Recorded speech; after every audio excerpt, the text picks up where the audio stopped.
Claire Fox here, Brexit Party MEP for the Northwest of England. On my final stint at the European Parliament here in Strasbourg, I thought I'd just give you a slight update as to the mood as we've encountered it since it's become clear that actually we're going to definitely leave the European Union.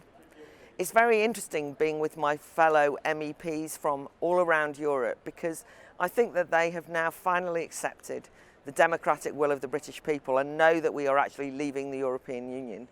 And in many ways, some of the bitterness and the anger has gone and people are wishing us well, asking us what our plans are, and in many instances, networking with us as Brexit Party MEPs to ensure that there will be a relationship between UK former MEPs and European countries. That's the first and positive thing to recount. One of the reasons why I'm pretty sure that we're going is because we actually had an end of mandate meeting last night where we were all given instructions by the European Parliament about how we would stop being MEPs. And it was pretty clear from that that their full expectation is that we will be leaving the EU on the 31st of January. And that meeting was interesting because it was all of the UK MEPs in one room.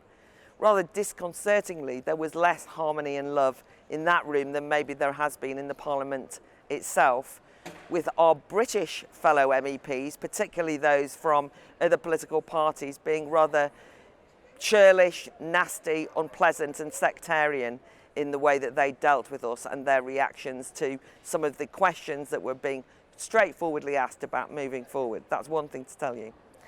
Having said that our fellow MEPs are being friendly, I'm afraid that the Parliament itself and its rule makers have been less friendly. An interesting thing happened as soon as we arrived. As a delegation of Brexit Party MEPs, it is tradition and has been for some time since we've been here, and it's predated us, that this MEP group will have our Union Jack, the national symbol, in front of us on our desks as we speak. Absolutely without warning, unceremoniously, we were approached yesterday and told to take down those flags. We were told that it was against the rules, the protocol, even though this appears to be written nowhere, that national flags and symbols should be displayed in the Parliament's chamber. This is an absolute ridiculous decision and actually does not affect us. I mean, you could say, and it would be within your rights to say, does it matter whether we've got a Union Jack flag in front of us? I'm hardly a Union Jack waving type. But it's an important symbol because it represents national sovereignty. So actually, this is me saying to my fellow European MEPs that actually we have taken back our national symbol of the Union Jack because actually we are now taking back our sovereignty and leaving the European Union.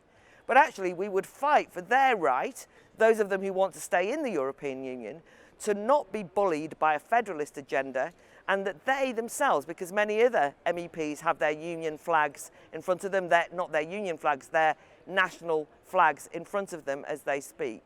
And actually we will therefore, as Brexit Party MEPs, defending their right to show their national symbols.